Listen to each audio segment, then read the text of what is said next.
The technology in modern sports footwear is at a level that has never been seen before. And the millions of dollars that is spent on research and design for things like the Nike Maxfly track spikes and the Nike Mercurial soccer boots are all spent on reaching one goal: making athletes faster. But the real question isn't whether these shoes help, because we already know that they do. The bigger question, and it's something we're already seeing some results from, is what happens when kids are growing up with this technology from day one. So in this video, I'm breaking down the biggest technological improvements in sports footwear and how it could make the next generation faster than anything we've seen before. And by the end of this video, I think there's one sport where this technology will change everything, and it's not the sport you expect. Now, before we get into the technology itself, let's look at what's happening right now in sports. Because if you've been paying attention, these athletes are getting insanely fast. What you just watched is a high schooler run 1986. Yes, it's a little wind aided, but that is still an insane time. And then as I'm filming this, almost 2 weeks ago, a college athlete broke the world record in the 110-meter hurdles,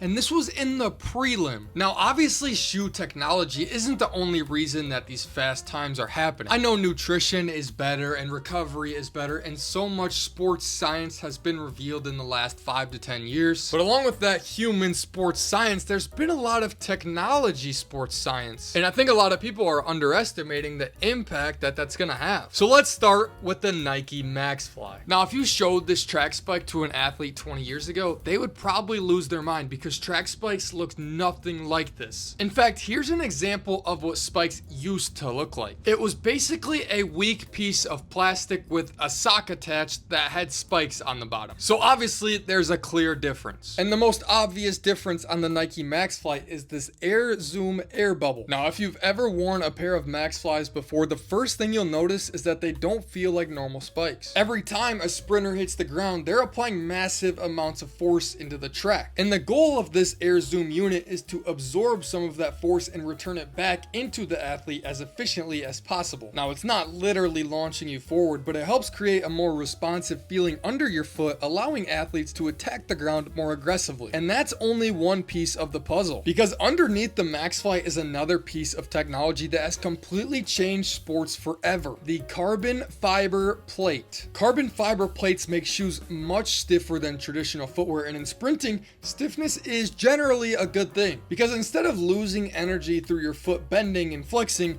more of that force can be directed straight into the ground. So when you combine that carbon plate with the Air Zoom unit and modern lightweight materials, you get a spike that feels completely different from what sprinters had access to even 10 years ago. And that's why I think the Maxfly represents something bigger than just a track spike. Because now, instead of shoe companies asking, how do we make shoes lighter, they're starting to ask, how do we make athletes faster? And nowhere is that more obvious than with the next shoe, the Nike Vaporfly. For as revolutionary as the Nike Maxfly is, I don't think there's a shoe that has changed an entire sport like the Nike Vaporfly. Because unlike the Maxfly, which really only changed sprinting, the Vaporfly completely changed the sport of distance running. When this shoe first started showing up in races, people immediately noticed something strange. Athletes were running faster, and I mean a lot faster. In fact, some people were so shocked by those improvements that debates started breaking out whether this shoe should even be legal. Not because it was cheating, but because it showed that technology had suddenly taken a massive leap forward. And when you look at what's actually inside the Vaporfly, it's not hard to see why. Now, what you're looking at, well, it's kind of hard to see, but that says fly plate, and that's the same carbon plate that's in the Nike Maxfly that we saw earlier. But instead of helping a sprinter explode out of the blocks, the job here is a little different. The plate works together with the foam to create a more efficient stride. The foam compresses,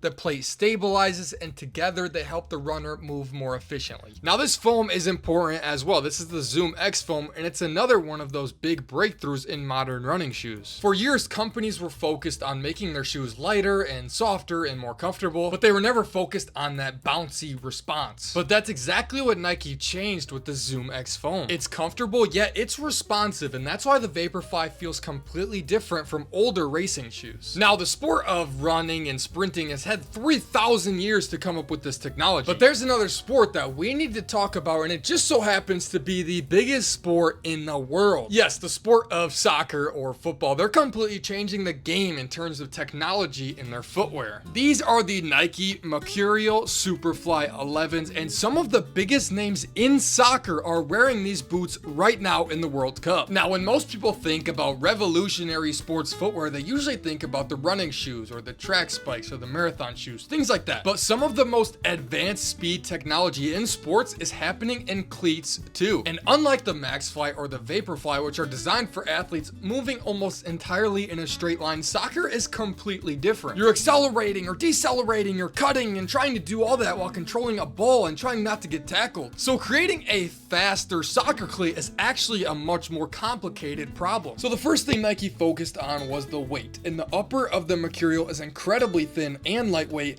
which helps players feel connected to both the ball and the ground. But being lightweight alone isn't revolutionary enough. The real innovation is underneath. If you look closely, that's an air zoom unit built onto the outside of the sole plate. And yes, that's the same technology that's built onto the Nike Maxfly. Now, obviously, it's not as big, it's not as visible as the one found in the Nike Maxfly, but the idea is very similar in that they're trying to get a more responsive feeling under the foot. The Maxfly uses its air zoom unit to help sprinters apply force into the track as aggressively as possible, and the Superfly takes the same concept and adapts it to soccer. I mean, so many moments in soccer are decided by fractions of a second, so Nike designed this air zoom unit in the Superfly to provide a more responsive sensation during acceleration and high-speed running. Now look, it's not gonna make a slow player fast, just like the Vaporfly isn't gonna run a marathon for you, and the Maxfly is not going to make you an Olympian, but it shows you where sports footwear is heading, because 20 years ago, a soccer cleat was basically just leather attached to some studs. But now it shares the same technology in the most revolutionary sprinting spikes ever made. Now, like I mentioned earlier, shoe technology is not the only reason athletes are getting faster. Their training has improved, their nutrition has improved, their recovery has improved, but I don't think it's a coincidence that we're seeing some of the fastest times in history happening in the same era that sports footwear is becoming more advanced than ever. Now, what I'm most interested in is the athletes that are hitting their peak right now didn't grow up using this technology. Their development started before the Nike Maxfly and all of these other super shoes. Like, think about a kid that's 10 years old right now versus a kid that was 10 years old 10 years ago. They're growing up with completely different footwear options. All of their sprint spikes have air zoom units on the bottom. All of their running shoes have carbon fiber plates. Their soccer cleats no one would have even imagined 10 years ago. They aren't switching into this technology when they're already elite, they're developing with it. And if our current generation is already breaking records with this technology, what happens when kids grow up with it from the beginning? And remember when I said earlier that I think there's one sport where this technology can change everything? I don't think it's sprinting. I don't think it's soccer. I think it's distance running. There's so many different things that go into the art of being an elite sprinter. Yes, this technology will change some things, but I don't think the 100-meter or the 200-meter world record is going down anytime soon. And the thing with soccer is that there's already so much going on. Your goal isn't just to be as fast as you can be. The goal is to put the soccer ball into the net. So unless they come up with some technology that can help you score a goal better, I don't think this is really going to change the game. But with distance running, your goal is to run. There's nothing else. And for those super long races like the marathon and everything longer, tiny little efficiencies that you can find in these shoes add up to a big impact. Now, I'm not an expert in ZoomX foam. I'm not an engineer. I don't know what the limit is with this foam, so I don't know how fast these can get. But to me, it's like the space race of running shoes. Every running shoe company is trying to find the most efficient foam that they can put in their running shoes to make them faster. So I think as more and more millions of dollars is spent on research and design for these running shoes, they're going to get faster and faster to a point where you don't even need to be physically fit. You can literally just bend the shoe and it will run for you. So has shoe technology gotten too fast?